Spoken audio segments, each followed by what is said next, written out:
Welcome back, survivors, to the one place that knows the line between terror and madness is razor thin. Here, it's not just about surviving the undead, the unknown, or the nightmares that haunt the fringes of your mind. It's about living through them, one heartbeat at a time. Tonight, we've got a story that'll leave you questioning whether the monsters outside are worse than the ones lurking in your own soul. You see, when the world falls apart, it's not just flesh and blood that rots. Sometimes it's everything you thought you could trust, like home, like hope, like your mind. There's one thing left to do. Smash that like button. If we get to 25 likes, we'll dive even deeper into Clifford's story. Chapter 4. The Outpost of the Damned. The room was quiet, except for the soft hum of the recorder, its red light casting a faint glow as Clifford leaned back in his chair, eyes fixed on the ceiling. Jin sat across from him, his expression tense, waiting for the next part of Clifford's story. The farm around them felt eerily still, as if the world itself was holding its breath, listening. Clifford rubbed his temples, the memories pressing in like a vice.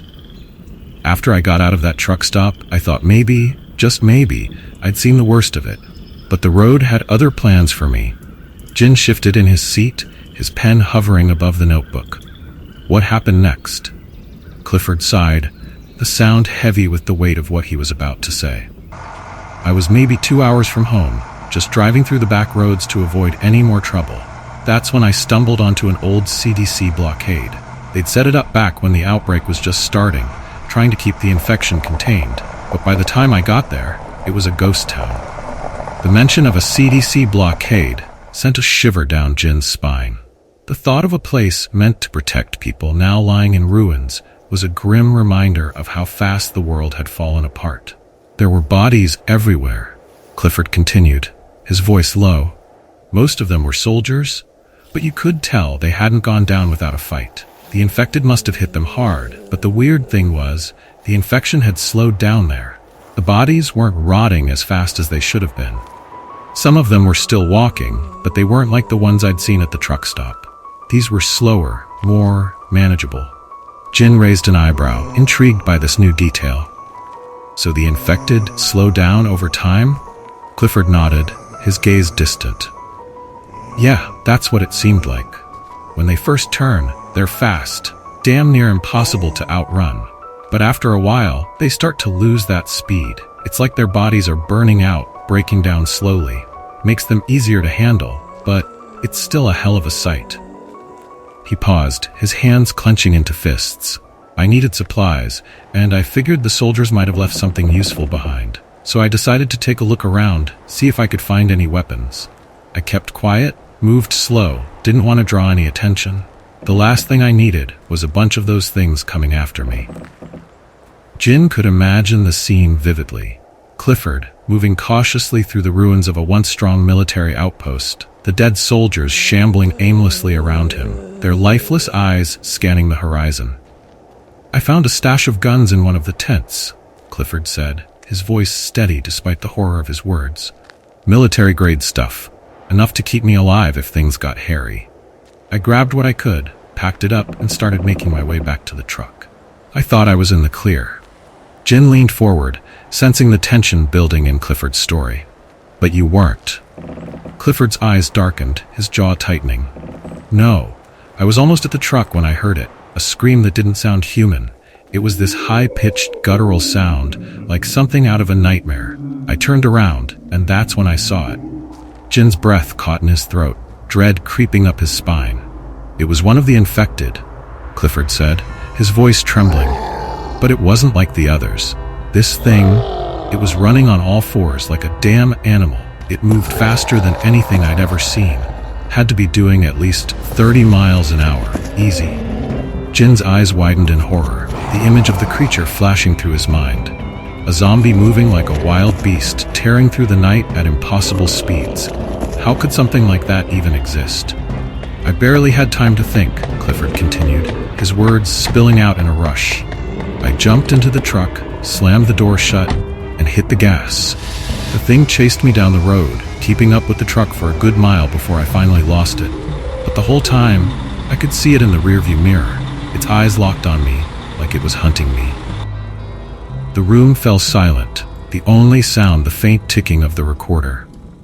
Jin's hand trembled as he jotted down notes, his mind reeling from the revelation. The thought of a zombie capable of such speed and ferocity was beyond terrifying. It was unimaginable. "What was it?" Jin asked, his voice barely above a whisper. Clifford shook his head, his expression grim. "I don't know. Maybe it was something different, something worse. All I know is, if there's more of those things out there, then we're all in a lot more trouble than we thought." The weight of Clifford's words hung heavy in the air, and for a moment, neither of them spoke. Jin could see the fear in Clifford's eyes, the haunted look of a man who had seen too much, survived too much. And now, as he stared at the recorder, Jin realized that this story, Clifford's story, wasn't just a tale of survival. It was a warning, a glimpse into the nightmare that still lurked out there, waiting to strike. Jin swallowed hard, his voice shaky as he finally spoke. "And then what did you do?" Clifford let out a long, shuddering breath. "I drove. Just kept driving, praying I'd make it home before I ran into anything worse." Jin could barely comprehend what Clifford had been through, the horrors he had faced on his journey. But as he sat there, listening to the man's story, he couldn't shake the feeling that Clifford's nightmare was far from over, and that the real terror was still out there, waiting in the darkness. Chapter 5: Homecoming. Clifford's voice softened as he continued, the tension in the room easing just slightly. Jin could tell that the worst of the tale was behind them, but the journey was far from over. The recorder whirred softly as it captured every word, every memory. "After I shook that thing off my tail, I drove straight through the night. Didn't stop for nothing, not even when the fuel gauge hit empty. I wasn't going to let anything keep me from getting home." Jin could imagine the desperation driving Clifford forward, every mile bringing him closer to the family he'd left behind. The weight of uncertainty must have been unbearable, not knowing if they were safe, if they were even alive. "When I finally pulled up to the house," Clifford said, his voice thick with emotion, "I saw them, Emma, the kids, all standing on the porch, waiting for me. I don't think I've ever been so relieved in my life." Jin's heart lifted at the thought, the image of a family reunited in the midst of chaos and destruction. "They were okay?"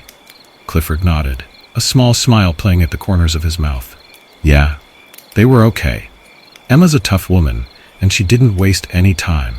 As soon as the news broke about the outbreak, she started reinforcing the place. We're lucky. We live on a small farm out in the middle of nowhere, away from the cities and the main roads. That kept us off the radar for a while."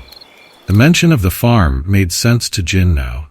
The abundance of food, the relative safety of their surroundings.